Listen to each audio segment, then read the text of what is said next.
ஆண்டவராக இயேசு கிறிஸ்துவின் நாமத்தில் என் அன்பின் வாழ்த்துக்கள். இந்த காலை வேளையில் நம்முடைய தியானத்திற்காக நாம் தெரிந்து கொள்ளப்பட்ட வேத வசனம் ஏசாயா தீர்க்கதரிசன புஸ்தகம் 40ஆம் அதிகாரம் 5ஆம் வசனம். கர்த்தரின் மகிமை வெளியரங்கமாகும், மாம்சமான யாவும் அதை ஏகமாய் காணும். கர்த்தரின் வாக்கு அதை உரைத்தது என்றும் வனாந்தரத்திலே கூப்பிடுகிற சத்தம் உண்டாயிற்று. தேவனுடைய வாக்கு வனாந்தரத்தில் உண்டாயிற்று. கர்த்தர் அவருடைய மகிமை வெளியரங்கமாகும் என்றும் மாம்சமான யாவும் அவை ஏகமாய் காணும் என்றும் தேவனுடைய வார்த்தை வெளிப்பட்டது. எங்கே வெளிப்பட்டது என்றால் வனாந்தரத்தில். ஆம், பிரியமான கர்த்தருடைய ஜனங்களே, பிள்ளைகளே, கர்த்தர் நமக்கு ஒரு வாக்கை தருகிறார். கர்த்தருடைய மகிமை வெளியரங்கமாகும், அதை மாம்சமான யாவும் ஏகமாய் காணும். அது வெளியரங்கமாகி ஏகமாய் காணும் என்று சொன்னது வானத்திலிருந்து ஏதோ பொத்து கொண்டு கீழே விடுகிறதல்ல, உங்களுக்குள்ளேயும் எனக்குள்ளேயும் இருந்து வெளிப்பட போகிற தேவ மகிமையை குறித்தது. அது நமக்காக கொடுக்கப்பட்ட ஒரு அடையாளம். யோவான் ஸ்நானகனுக்கு ஆண்டவர் கொடுத்த ஒரு அடையாளம் அது. இதைத்தான் லூக்கா எழுதின சுவிசேஷத்தில் நாம் வாசிக்கும் பொழுது 3ஆம் அதிகாரத்தில் வாசிக்க முடியும். அந்த மகிமை வெளியரங்கமாகும்.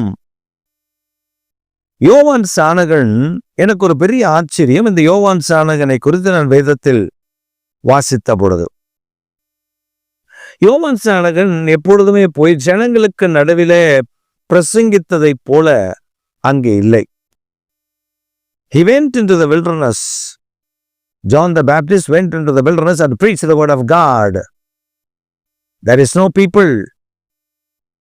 There is only trees and shrubs and some plants and some stones and some little mud.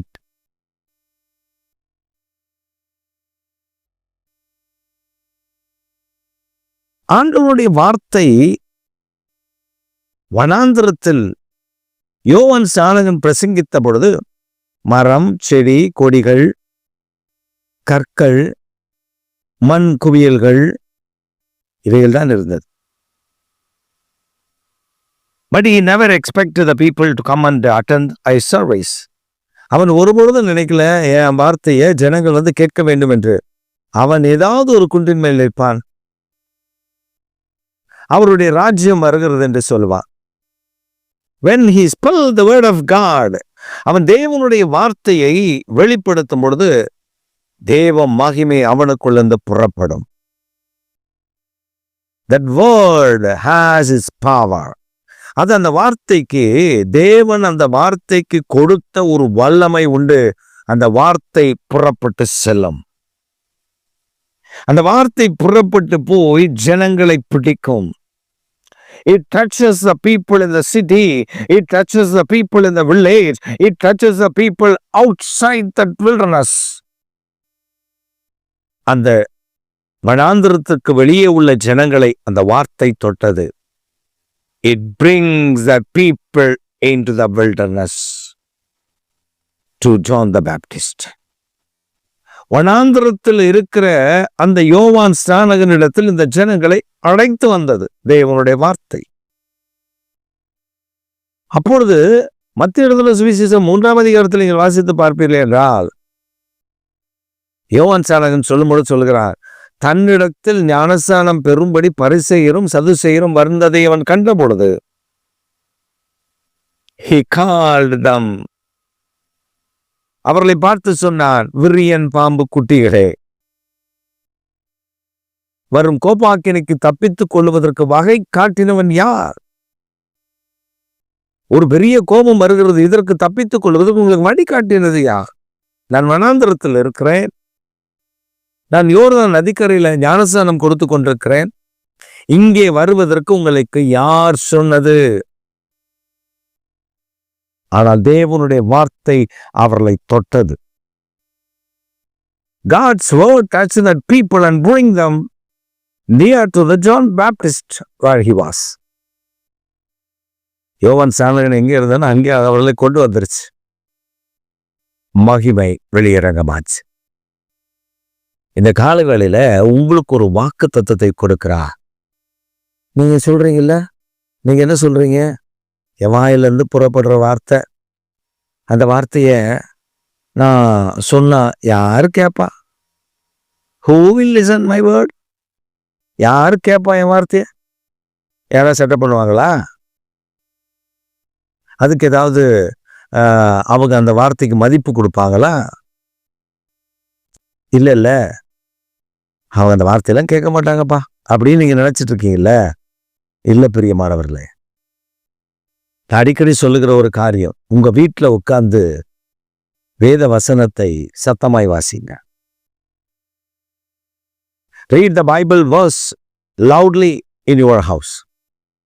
Then you will see the miraculous thing that happening in your house. வேத வசனத்தை உங்க வீட்டுல நல்ல சத்தமா சொல்லி பாருங்க, அற்புதங்கள் நடப்பதை காண்பீர்கள். ஆமா, நான் பார்த்திருக்கேன். நான் என் வீட்டுல நான் நிறைய விஷயங்களை பார்த்திருக்கேன். சத்தமா ஜெபம் பண்ணுவேன். ராத்திரியில என் அறைய நான் கரத்தை உயர்த்தி தேவனிடத்துல எவ்வளவு முடியுமோ நான் ஜெபம் பண்ணுவேன். அது என்னுடைய வழக்கம். அறைக்குள்ள பெரிய வீடெல்லாம் இல்லை, சின்ன வீடு. ஒரு ரூம்ல பிள்ளைங்க படுத்திருக்கோம், ஒரு சின்ன ஹால், ஒரு சின்ன கிச்சன். இந்த ஹால்ல நின்று நல்லா ஜெபம் பண்ணுவேன். கர்த்தரை நல்லா துதிப்பேன், ஆராதிப்பேன், ஆண்டவரை உயர்த்துவேன். அவர் எப்படி ஜெபிக்க சொல்றாரு அப்படியெல்லாம் ஜெபம் பண்ணுவேன். என்ன நடக்கும் தெரியுமா? வீட்டுக்குள்ள பிசாசு பிடிச்சவங்க வரவே முடியாது. அப்படி வந்தாங்கன்னா அந்த ஆவி வெளியே போயிடும். உள்ள வரும்பொழுது ஒரு சுகம் அவர்களுக்கு உண்டாகும். எத்தனை பிசாசு பிடித்து உள்ள வரும்பொழுதே கர்த்தர் அற்புதம் செய்திருக்கிறார். ஒரு சமயம் ஒரு மனிதன், அதுல நான் சொல்ல முடியாது, என் காலரை தூக்கி விட முடியாது, நான் சொல்ல முடியாது என்னாலதான் அந்த பிசாசு போச்சு அப்படி நான் சொல்லவே முடியாது. தேவ பிரசன்னம், the God's presence that stays in our place because of our prayers, because of the God's word we spell in our house. நாங்கள் கர்த்தருடைய வார்த்தையை சொன்னதை சொல்லுவோம், அறிக்கையிடுவோம். ஒரு மனுஷன் வந்தான். அந்த தம்பி இன்னொருத்தவங்க ஒரு பெரிய, அவங்க வீட்டில் ஒரு பெரிய ஃபங்க்ஷன், அதில் பிரியாணி செஞ்சுருந்துறாங்க. அப்போ அவங்க கொடுத்து அனுப்பியிருந்தாங்க. பாஸ்டர் வீட்லேயும் கொண்டு போய் கொடுத்துரு அப்படின்னு ஒரு 2-3 பாஸ்டர்ஸ் கொடுத்து அனுப்பிடுறாங்க. எங்கள் வீட்டுக்கு வந்துச்சு. இவன் வர்றதுக்கு முன்னாடி நல்லா சாப்பிட்டு முடிச்சுட்டு தான் போட்டு எடுத்துகிட்டு வந்திருக்கான். டைமுக்கு வந்துச்சு, 1 மணி இருக்கும், வந்துட்டான். பாஸ்டர் நான் கொடுத்துட்டு போக தான் வந்தேன் அப்படின்னா. சரி தம்பி, சாப்பிட்டியா நீ? நான் சாப்பிட்டேன். இப்போ கொண்டு வந்திருக்கேனே, இந்த மாதிரி ஒரு 2 மடங்கு சாப்பிட்டு தான் வந்தேன், என்ன நல்லா சாப்பிடுவாங்க.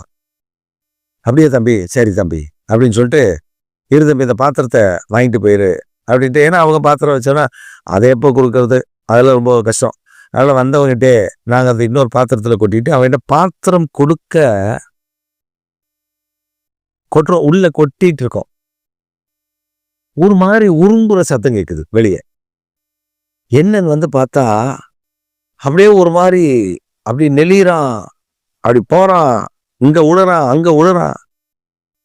நான் ஒண்ணு, என்ன தம்பியாச்சு, ஏதாவது ஆயிடுச்சா? அவன் கையை மட்டும் செய்க காமிச்சு வெளில போயிட்டான். வீட்டு வாசல்ல போய் அப்படி வாந்தி எடுக்கிறான். அப்புறம் நான் போய், என்ன தம்பி பண்ணுது, வா உள்ள வா, தண்ணி கொடுக்குறேன். நான் வரமாட்டேன்றான். சரின்னு சொல்லிட்டு ஒரு பாட்டில் தண்ணி எடுத்துட்டு போய் அவன் மூஞ்சில் அடிச்சு வாயை கொப்பளிட்டான். மூஞ்சில் அடிச்சவன் தான் தெளிஞ்சான். வாயை கொப்பளிச்சான். கடைசியா எழும்பிட்டு போயிட்டு வரணும் கூட சொல்ல, வண்டியில ஏறி உக்காந்தான், பறந்துட்டான். தேவ பிரசன்னா உங்க மேலே வெளியரங்கமாகும்.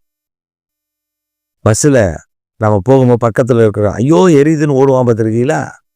தேவ பிரசன்னா தேவ பிரசன்ன மாம்சமான யாவருக்கும் வெளியரங்கமாகும். That is, the thing is going to be happen with you.